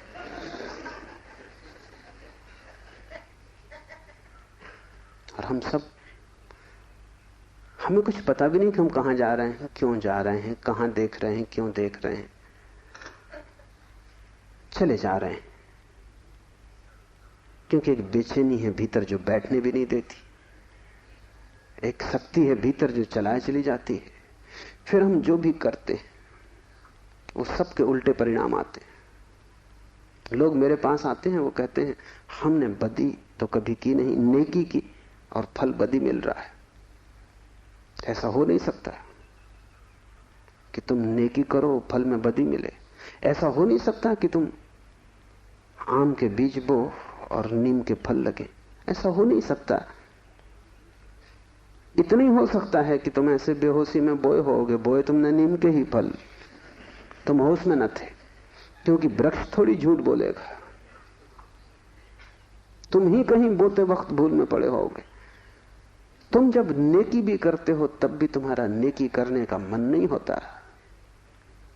तुम सच भी बोलते हो तो तुम दूसरे को चोट पहुंचाने के लिए सच बोलते हो। तुम सच बोलते हो दूसरे के अपमान के लिए। तुम सच बोलते हो जैसे तुम सच का उपयोग एक घातक हथियार की तरह कर रहे हो। तुम्हारे सत्य कड़वे होते हैं। सत्य के कड़वे होने की कोई भी जरूरत नहीं, लेकिन मजा तुम्हें कड़वेपन में है, सत्य में तुम्हें मजा भी नहीं है। तुम्हारा झूठ सदा मीठा होता है, तुम्हारा सत्य सदा कड़वा होता है। बात क्या है? क्या कड़वापन सत्य का स्वभाव है? क्या मिठास झूठ का हिस्सा है? नहीं। झूठ को तुम चलाना चाहते हो, तुम उसे मीठा बनाते हो, क्योंकि अगर वो मीठा ना होगा तो चलेगा नहीं। एक तो झूठ चलना मुश्किल, मिठास के सहारे ही चलेगा। जैसे कड़वी दवा की गोली पर हम मीठी परत चढ़ा देते, बच्चा मीठी गोली समझ के खा लेता है, और जब तक कड़वेपन का पता चलता है तब तक गोली भीतर जा चुकी है। तुम झूठ को मीठा बनाते हो क्योंकि तुम झूठ चलाना चाहते हो। तुम सत्य को कड़वा बनाते हो क्योंकि सत्य से तुम केवल चोट करना चाहते हो, उसको चलाना नहीं चाहते। तुम सत्य बोलते ही तब हो जब तुम सत्य का इस तरह उपयोग कर सको कि वो झूठ से बदतर साबित हो, तभी तुम बोलते हो। तुम बेहोश हो, तुम्हारे कृत्यों का तुम्हें कुछ पता नहीं है कि तुम क्या कर रहे हो। इसे थोड़ा होशपूर्वक देखना शुरू करो। जो तुम बोलना चाहते हो वही बोले, या तुम कुछ और बोल गए? क्या तुमने यही सोचा था बोलने के लिए जो तुम बोले? मार्क ट्वेन लौटता था एक रात, उसकी पत्नी ने पूछा, घर आया, पत्नी ने पूछा कैसा रहा व्याख्यान? वो व्याख्यान देने गया था। उसने कहा कौन सा व्याख्यान? जो मैंने तैयार किया था वो। या जो मैंने वहां दिया वो, या जो मैं चाहता था कि देता वो? कौन सा व्याख्यान? एक तो आदमी तैयार करता है और एक आदमी फिर जो देता है, उसमें बड़ा फर्क है। और फिर एक जो घर लौटते वक्त तो सोचता है दिया होता है। वो तीनों अलग अलग हैं। होश में हो, सब निशाने तुम्हारे चूक जाते हैं। तुम्हारी जिंदगी में कभी भी कोई निशाना लगा? आंख बंद करके भी आदमी तीर चलाता रहे तो कभी ना कभी निशाना लगेगा। मैंने सुना है कि अगर बंद घड़ी भी दीवार पर टंगी रहे तो 24 घंटे में 2 बार सही समय बताएगी। तुम्हारी जिंदगी में ऐसा भी नहीं आया कि 2 बार भी तुमने सही समय बताया होता। तुम बंद घड़ी से गए बीते हो। अंधेरे में भी आदमी तीर चलाता रहे तो कभी ना कभी निशान तो लग जाएगा। तुम खुली आंख से होश में प्रकाश में तीर चलाते हो, कभी निशाने पे नहीं लगता। क्या बात होगी? मुल्ला नसरुद्दीन को बड़ा शौक था हिरन की शिकार करने का। तीसरी बार जब वो शिकार करने जंगल पहुंचा और जंगल के विश्राम गृह में उसने अपना सामान रखा और तैयारी की, और जब सूटकेस खोला तो उसमें एक बड़ी फोटो रखी थी और पत्नी ने उस फोटो के नीचे लिखा था, मुल्ला, हिरन इस तरह का होता है। उन्हें शिकार का शौक था लेकिन हिरन का पता नहीं था। तुम कुछ भी मार मूर के घर आ जाओगे, हिरन ठीक से फोटो देख लेना। तुम सब जगह चूक गए हो। वही तुम्हारे जीवन का दुख है। और चूकने का कुल कारण है कि तुम होश में नहीं हो। इसलिए जो भी करो होशपूर्वक करो। उठो तो भी होशपूर्वक, चलो तो भी होशपूर्वक। महावीर ने कहा है विवेक से चलो, विवेक से बैठो, विवेक से भोजन करो, विवेक से बोलो, विवेक से सो तक। महावीर से कोई पूछता है कि साधु कौन, तो महावीर ने कहा जो अमूर्छित है। और असाधु कौन, तो महावीर ने कहा जो मूर्छित है। जो सोया सोया जी रहा है वो असाधु, जो जागा जागा जी रहा है वो साधु। यही शिव कह रहे हैं, चैतन्य आत्मा। चैतन्य को बढ़ाओ। धीरे धीरे आत्मा की झलक तुम्हारे जीवन में आनी निश्चित है। दूसरा सूत्र है ज्ञानम बंध। ज्ञान बंध है। बड़ी हैरानी का सूत्र है। ज्ञान के बहुत अर्थ हैं। एक तो जब तक तुम इस ज्ञान से भरे हो कि मैं हूं, तब तक तुम अज्ञान में रहोगे, क्योंकि मैं अज्ञान है, अहंकार अज्ञान है। जिस दिन तुम आत्मा से भरोगे उस दिन हूंपन तो रहेगा, मैंपन नहीं रहेगा। मैं हूं, इसमें से मैं तो कट जाएगा, सिर्फ हूं रहेगा। इसे थोड़ा प्रयोग करके देखो। कभी किसी वृक्ष के नीचे शांत बैठकर खोजो कि तुम्हारे भीतर मैं कहां है। तुम कहीं भी ना पाओगे। हूं तो तुम सब जगह पाओगे, मैं तुम कहीं भी ना पाओगे। सब जगह तुम्हें अस्तित्व मिलेगा, लेकिन अस्तित्व के साथ अहंकार तुम्हें कहीं भी ना मिलेगा। अहंकार तुम्हारी निर्मिति है, वो तुम्हारा बनाया हुआ है, वो झूठा है, वो असत्य है, उससे ज्यादा अप्रामाणिक और कुछ भी नहीं। वो काम चलाऊ है, उसकी संसार में जरूरत है, लेकिन उसकी सत्य में कहीं भी कोई स्थान नहीं। तो एक तो मैं हूं, ये ज्ञान बंध का कारण है। मेरा बोध हूंपन का बोध नहीं। हूंपन का बोध तो शुद्ध है, उसमें कोई सीमा नहीं है। जब तुम कहते हो हूं, तो तुम्हारे हूं में और वृक्ष के हूं में कोई फर्क होगा? तुम्हारे हूं में और मेरे हूं में कोई फर्क होगा? जब तुम सिर्फ हो तो नदियां, पहाड़, वृक्ष सभी एक हो गए। जैसे ही मैंने कहा मैं, वैसे ही मैं अलग हुआ। जैसे ही मैंने कहा मैं, वैसे ही तुम टूट गए, पर हो गए, अस्तित्व से मैं पृथक हो गया। हूंपन ब्रह्म है और मैं मनुष्य की अज्ञान दशा है। जब तुम जानते हो कि सिर्फ हूं, तब तुम्हारे भीतर केंद्र नहीं होता, तब सारा अस्तित्व एक हो जाता है। तब तुम उस लहर की तरह हो जो सागर में खो गई। अभी तुम उस लहर की तरह हो जो जम के बर्फ हो गई, सागर से टूट गई।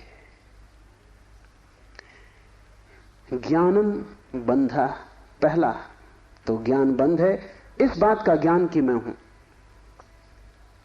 दूसरा ज्ञान बंध है वो सब ज्ञान जो तुम बाहर से इकट्ठा कर लिए हो, जो तुमने शास्त्रों से चुराया है, जो तुमने सद्गुरुओं से उधार लिया है, जो तुम्हारी स्मृति है, वो सब बंधन है। उससे तुम्हें मुक्ति ना मिलेगी। इसलिए तुम पंडित से ज्यादा बंधा हुआ आदमी ना पाओगे। मेरे पास सब तरह के लोग आते हैं, सब तरह के मरीज, उसमें पंडित से ज्यादा कैंसर ग्रस्त कोई भी नहीं। उसका इलाज नहीं, वो ला इलाज है। उसकी तकलीफ यह है कि वो जानता है, इसलिए न वो सुन सकता न वो समझ सकता। तुम उससे कुछ बोलो, इसके पहले कि तुम बोलो उसने उसका अर्थ कर लिया है। इसके पहले कि वो तुम्हें सुने उसने व्याख्या निकाल ली। शब्दों से भरा हुआ चित्त जानने में असमर्थ हो जाता है। वो इतना ज्यादा जानता है बिना कुछ जाने, क्योंकि सब जाना हुआ उधार है। शास्त्र से अगर ज्ञान मिलता होता तो सभी के पास शास्त्र है, ज्ञान सभी को मिल गया होता। ज्ञान तो तब मिलता है जब कोई निशब्द हो जाता है, जब वो सभी शास्त्रों को विसर्जित कर देता है, जब वो उस सब ज्ञान को जो दूसरों से मिला है वापस लौटा देता है जगत को, जब वो उसे खोजता है जो मेरा मूल अस्तित्व है, जो मुझे दूसरे से नहीं मिला। इसे थोड़ा समझो। तुम्हारा शरीर तुम्हें मां और पिता से मिला है। तुम्हारे शरीर में तुम्हारा कुछ भी नहीं है। आधा तुम्हारी मां का दान है, आधे तुम्हारे पिता का दान है। फिर तुम्हारा शरीर तुम्हें भोजन से मिला है, वो जो रोज तुम भोजन कर रहे हो। 5 तत्वों से मिला है, वायु है, अग्नि है, 5 तत्व हैं, उनसे तुम्हें मिला है। इसमें तुम्हारा कुछ भी नहीं है। लेकिन तुम्हारी चेतना तुम्हें 5 तत्वों में से किसी से भी नहीं मिली। तुम्हारी चेतना तुम्हें मां और पिता से भी नहीं मिली। तुम जो जो जानते हो वो तुमने स्कूल विश्वविद्यालय से सीखा है, शास्त्रों से सुना है, गुरुओं से पाया है। वो तुम्हारे शरीर का हिस्सा है, तुम्हारी आत्मा का नहीं। तुम्हारी आत्मा तो वही है जो तुम्हें किसी से भी नहीं मिली। जब तक तुम उस शुद्ध तत्व को न खोज लोगे, जो निपट तुम्हारा है, जो तुम्हें किसी से भी नहीं मिला है, न मां ने दिया, न पिता ने, न समाज ने, न गुरु ने, न शास्त्र ने, वही तुम्हारा स्वभाव है। ज्ञान बंद है, क्योंकि वो तुम्हें इस स्वभाव तक न पहुंचने देगा। ज्ञान ने ही तुम्हें बांटा है। तुम कहते हो मैं हिंदू, तुमने कभी सोचा कि तुम हिंदू क्यों हो? तुम कहते हो मैं मुसलमान, तुमने कभी विचारा कि तुम मुसलमान क्यों हो? हिंदू और मुसलमान में फर्क क्या है? क्या उनका खून निकाल के कोई डॉक्टर परीक्षा करके बता सकता है कि हिंदू का खून है, ये मुसलमान का खून? क्या उनकी हड्डियां काट के कोई बता सकता है कि हड्डी मुसलमान से आती है कि हिंदू से आती है? कोई उपाय नहीं। शरीर की जांच से कुछ भी पता न चलेगा, क्योंकि दोनों के शरीर 5 तत्वों से बनते हैं। लेकिन अगर उनकी खोपड़ी की जांच करो तो पता चल जाएगा कि कौन हिंदू है, कौन मुसलमान है, क्योंकि दोनों के शास्त्र अलग, दोनों के सिद्धांत अलग, दोनों के शब्द अलग। शब्दों का भेद है तुम्हारे बीच। तुम हिंदू हो क्योंकि तुम्हें एक तरह का ज्ञान मिला जिसका नाम हिंदू, दूसरा जैन है क्योंकि उसे दूसरे तरह का ज्ञान मिला जिसका नाम जैन। तुम्हारे बीच जितने फासले हैं, दीवालें हैं, वो ज्ञान की दीवालें, और सब ज्ञान उधार। तुम एक मुसलमान बच्चे को हिंदू के घर में रख दो, वो हिंदू की तरह बड़ा होगा। वो ब्राह्मण की तरह जनेऊ धारण करेगा, वो उपनिषद और वेद के वचन उद्धृत करेगा। और तुम एक हिंदू के बच्चे को मुसलमान के घर रख दो, वो कुरान की आयत दोहराएगा।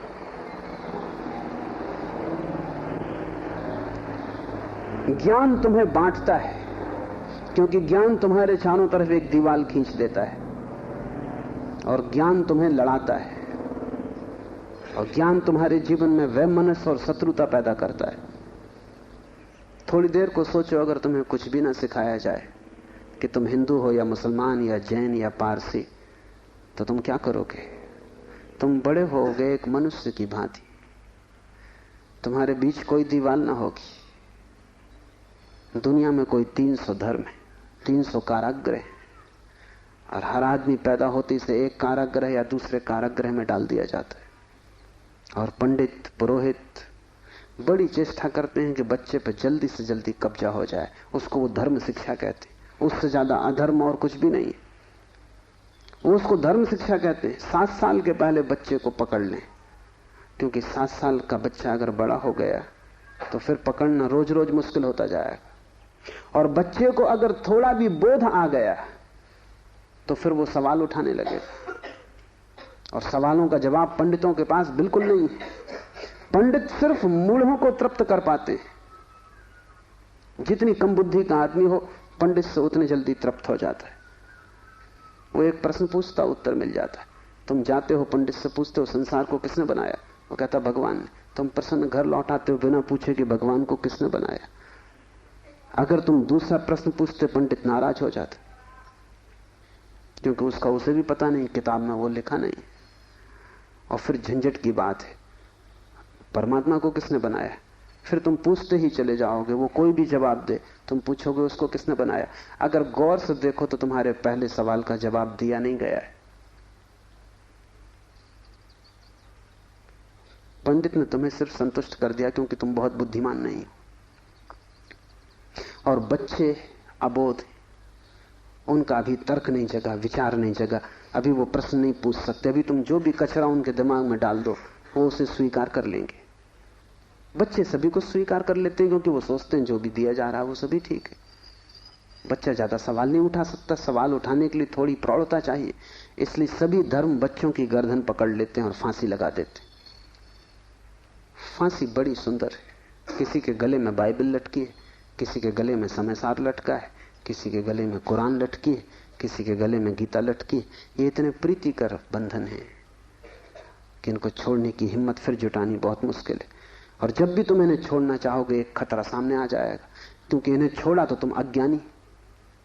क्योंकि जैसे तुम इनको छोड़ोगे तुम पाओगे मैं तो कुछ जानता नहीं, बस ये किताब सारी संपदा है, इसको संभालो। अपने अज्ञान को छिपाने का यही तो एक उपाय है।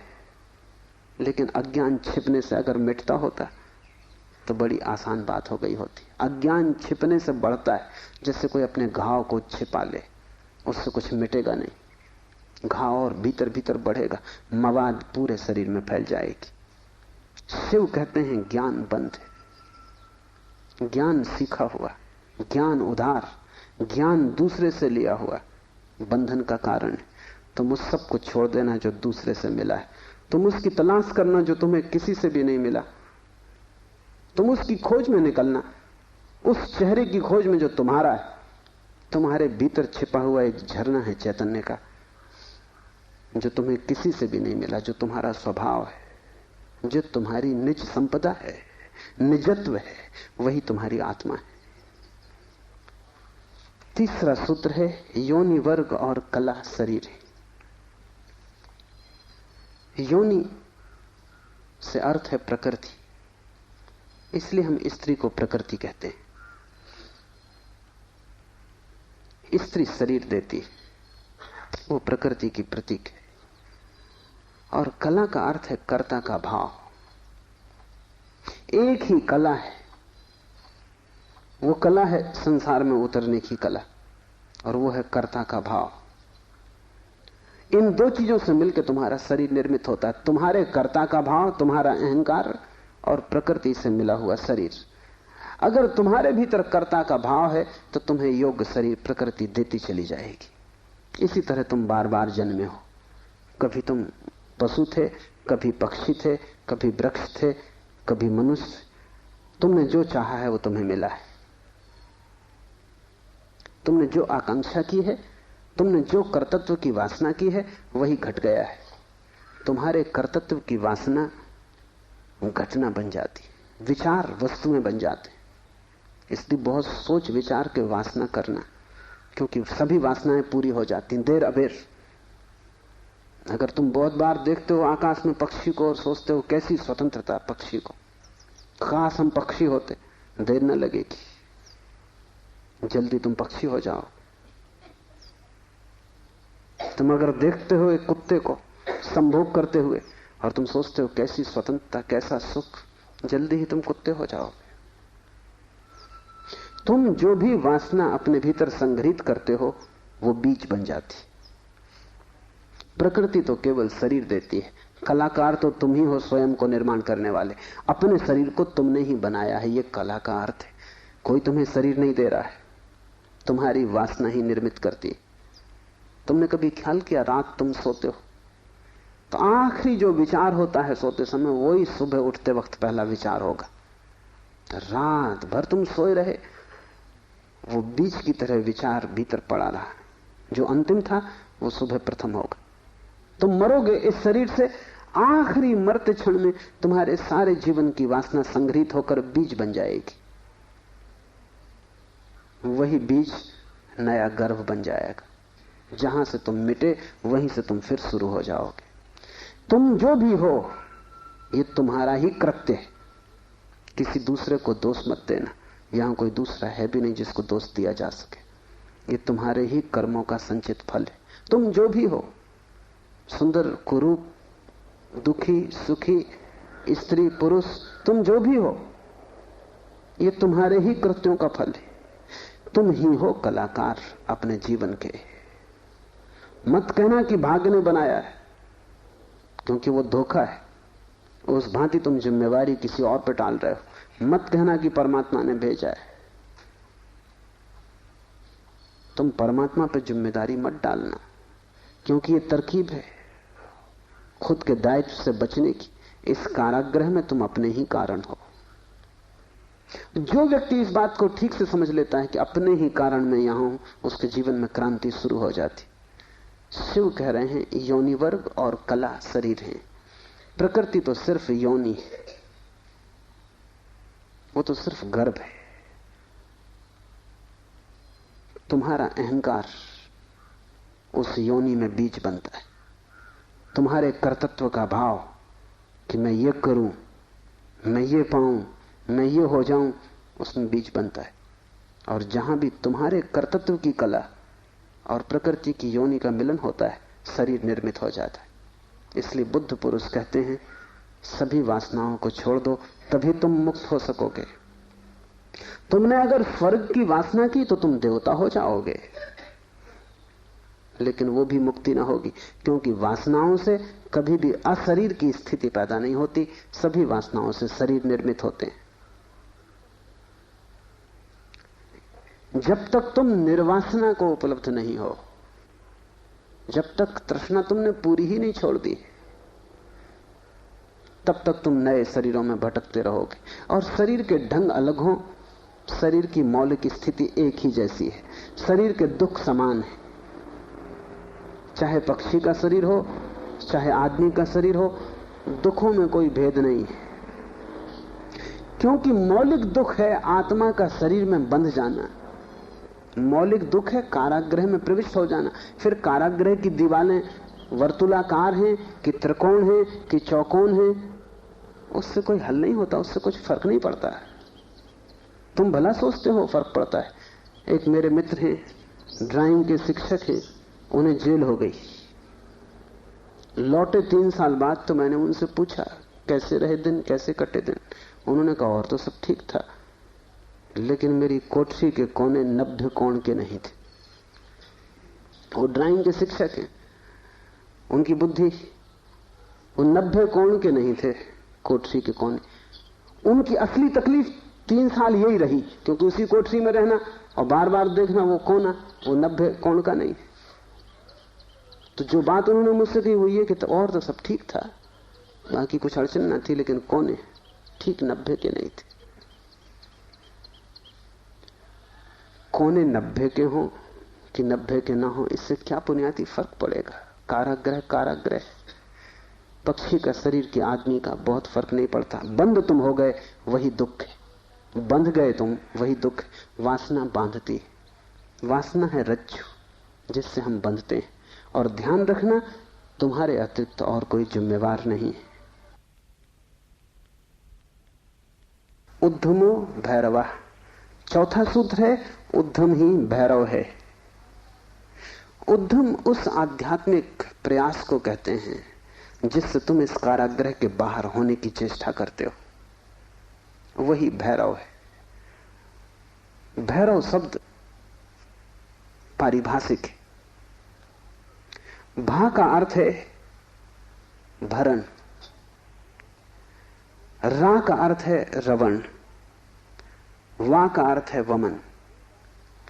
भरण का अर्थ है धारण, रवण का अर्थ है संहार, और वमन का अर्थ है फैलाना। भैरव का अर्थ है ब्रह्म, जो धारण किए है, जो संभाले है, जिसमें हम पैदा होंगे और जिसमें हम मिटेंगे, जो विस्तार है और जो ही संकोच बनेगा, जो सृष्टि का उद्भव है और जिसमें प्रलय होगा। मूल अस्तित्व का नाम भैरव है।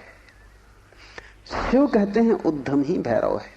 और जिस दिन भी तुमने आध्यात्मिक जीवन की चेष्टा शुरू की, तुम भैरव होने लगे, तुम परमात्मा के साथ एक होने लगे। तुम्हारी चेष्टा की पहली किरण और तुमने सूरज की तरफ यात्रा शुरू कर दी। पहला ख्याल तुम्हारे भीतर मुक्त होने का, और ज्यादा दूर नहीं है मंजिल, क्योंकि पहला कदम करीब करीब आधी यात्रा है। उद्यम भैरव है। पाओगे देर लगेगी, मंजिल पहुंचने में समय लगेगा, लेकिन तुमने चेष्टा शुरू की और तुम्हारे भीतर बीज आरोपित हो गया कि मैं उठूं इस कारागृह के बाहर, मैं जाऊं शरीर से मुक्त हूं, मैं हटूं वासना से, मैं अब और बीज न बोऊं इस संसार को बढ़ाने के, मैं और जन्मों की आकांक्षा न करूं। तुम्हारे भीतर जैसे ही ये भाव सघन होना शुरू हुआ कि अब मैं मूर्छा को तोड़ूं और चैतन्य बनूं, वैसे ही तुम भैरव होने लगे, वैसे ही तुम ब्रह्म के साथ एक होने लगे। क्योंकि वस्तुतः तो तुम एक हो ही, सिर्फ तुम्हें स्मरण आ जाए। मूलतः तो तुम एक हो ही, तुम उसी सागर के झरने हो, तुम उसी सूरज की किरण हो, तुम उसी महाआकाश के एक छोटे से खंड हो। पर तुम्हें स्मरण आना शुरू हो जाए और दीवारें विसर्जित होने लगे तो तुम उस महाआकाश के साथ एक हो जाओगे। उद्यम भैरव है। बड़ी सघन चेष्टा करनी जरूरी है, क्योंकि नींद गहरी है। तोड़ोगे सतत तो ही टूट पाएगी, आलस्य करोगे संभव नहीं होगा। आज तोड़ोगे कल फिर बना लोगे तो फिर भटकते रहोगे। एक हाथ से तोड़ोगे दूसरे से बनाते जाओगे तो श्रम व्यर्थ होगा। उद्यम का अर्थ है तुम्हारी पूरी चेष्टा संलग्न हो जाए। लोग मेरे पास आते हैं, वो कहते हैं हम करते हैं लेकिन कुछ हो नहीं रहा, और मैं उनकी शक्ल देखता हूं, वो करते हैं ही नहीं, या ऐसा मरे मरे करते हैं जैसे मक्खियां उड़ा रहे हैं। उनके करने में कोई प्राण नहीं है, इसलिए नहीं होता। लेकिन वो आते ऐसे हैं जैसे कि वो परमात्मा पे कोई बड़ी कृपा कर रहे हैं कि करते हैं और नहीं हो रहा, तो शिकायत लेके आए कि कहीं कुछ गड़बड़ हो रही, कहीं कोई अन्याय हो रहा है, कि दूसरों को हो रहा है हमें नहीं हो रहा। इस जगत में अन्याय होता ही नहीं। इस जगत में जो भी होता है न्याय है, क्योंकि यहां कोई आदमी नहीं बैठा है न्याय अन्याय करने को। जगत में तो नियम है, उन्हीं नियमों का नाम धर्म है। तुम अगर इस क्षेत्र से चले गिरोगे, टांग टूट जाएगी, तो तुम जाके अदालत में ये नहीं कहोगे कि गुरुत्वाकर्षण के कानून पर एक मुकदमा चलाता हूं, तो अदालत कहेगी तुम तिरछे मत चलते। गुरुत्वाकर्षण तुम्हें गिराने में उत्सुक नहीं है, न तुम्हें संभालने में उत्सुक है। तुम जब सीधे सीधे चलते हो वही तुम्हें संभालता है, जब तुम तिरछे चलते हो वही तुम्हें गिराता है। न गिराने की उसकी कोई आकांक्षा है, न संभालने की। तटस्थ है जगत का नियम। उस तटस्थ नियम का नाम धर्म है। उसको हिंदुओं ने रित कहा है। वो परम नियम है। वो तुम्हारी तरफ पक्षपात नहीं करता कि किसी को गिरा दे किसी को उठा दे। तुम जैसे ही ठीक चलने लगते हो वो तुम्हें संभालता है। तुम गिरना चाहते हो वो तुम्हें गिराता है। वो हर हालत में उपलब्ध है। तुम जैसा भी उसका उपयोग करना चाहते हो वो तुम्हें खुला है, उसके द्वार बंद नहीं है। तुम सिर ठोकना चाहते हो दरवाजे से, सिर ठोक लो। तुम दरवाजा खोल के भीतर जाना चाहते हो, भीतर चले जाओ, वो तटस्थ है। उद्यम भैरव है, महान श्रम चाहिए। उद्यम का अर्थ है प्रगाढ़ श्रम, तुम्हारी समग्रता लग जाए श्रम में, उसका नाम उद्यम है। और तब देर न लगी कि तुम्हारे भैरव हो जाने में। शक्ति चक्र के संधान से विश्व का संहार हो जाता है, 5वां सूत्र है। और अगर तुमने ठीक उद्यम किया, अगर तुमने अपनी संपूर्ण ऊर्जा को संलग्न कर दिया चेष्टा में, सत्य की खोज, परमात्मा की खोज या आत्मा की खोज में, तो तुम्हारे भीतर जो शक्ति का चक्र है वो पूर्ण हो जाता है। अभी तुम्हारे भीतर शक्ति का चक्र पूर्ण नहीं है, कटा बटा है। वैज्ञानिक कहते हैं कि बुद्धिमान से बुद्धिमान आदमी भी अपनी 15% से ज्यादा प्रतिभा का उपयोग नहीं करता। 85% प्रतिभा ऐसे ही सड़ जाती। ये तो बुद्धिमान आदमी की बात है। बुद्धू का क्या हिसाब, वो तो शायद करते ही नहीं। हम अपने शरीर की भी ऊर्जा का पूरा उपयोग नहीं करते, 5% ज्यादा से ज्यादा। तो अगर हम मंदे मंदे जीते, अगर हमारा दिया टिमटिमाता टिमटिमाता लगता है, तो कसूर किसका है? तुम जीते ही नहीं पूरी तरह। जैसे तुम जीने से भी भयभीत हो कि लपट कहीं जोर से ना आ जाए। तुम डरे डरे हो, तुम कपते कपते जीते हो। तो फिर शक्ति का जो चक्र है तुम्हारे भीतर वो पूरा नहीं हो पाता। तो तुम्हारी गाड़ी ऐसे चलती है जैसे कभी कार को तुमने देखा हो, पेट्रोल कभी आता कभी नहीं आता, कभी कचरा आता, तो कार ऐसे चलती जैसे हिचकी खा रही हो। बस ऐसा तुम्हारा जीवन है, हिचकी खाते तुम चलते हो। जरा जरा सी शक्ति के खंड खंड आते हैं, अखंड शक्ति नहीं हो पाती। जिस चीज में भी तुम अपनी पूरी शक्ति लगा दोगे, वो कोई भी हो चीज, अगर तुम चित्र बनाते हो और चित्रकार हो और तुमने अपनी पूरी शक्ति को चित्र बनाने में लगा दिया, पूरी कि रत्ती भर बाकी ना बची, तो तुम वहीं से मुक्त हो जाओगे, क्योंकि वही उद्यम पूर्ण होते ही भैरव हो जाता है।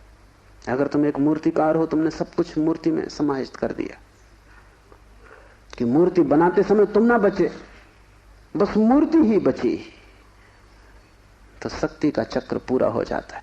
जब तुम पूरी शक्ति को निमज्जित करते हो किसी भी कृत्य में, वही ध्यान हो जाता है। भैरव निकट है, मंदिर पास आ गया। 5वां सूत्र है, शक्ति चक्र के संधान से विश्व का संहार हो जाता है। और जब भी तुम्हारी शक्ति का चक्र पूरा होता है, टोटल, समग्र, अंश अंश नहीं, पूर्ण, उसी क्षण तुम्हारे लिए विश्व समाप्त हो गया। तुम्हारे लिए फिर कोई संसार नहीं, तुम परमात्मा हो गए, तुम भैरव हो गए, तुम मुक्त हो। फिर तुम्हारे लिए न कोई बंधन है, न कोई शरीर है, न कोई संसार है। पूर्ण शक्ति का प्रयोग स्मरण रखना। इस समाधि साधना शिविर में अगर तुमने पूरी शक्ति को लगाया, ऐसे ही ऊपर ऊपर नहीं ध्यान किए, पूरी शक्ति लगा दी, तो तुम अनुभव करोगे कि जिस क्षण शक्ति पूरी लग जाएगी, उसी क्षण, फिर क्षण भर की देर नहीं लगती, अचानक संसार खो जाता है, परमात्मा सामने आ जाता है।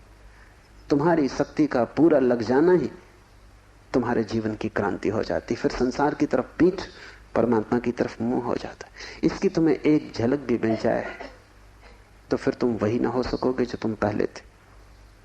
उसकी एक झलक काफी, फिर तुम्हारा जीवन उसी यात्रा में संलग्न हो जाए।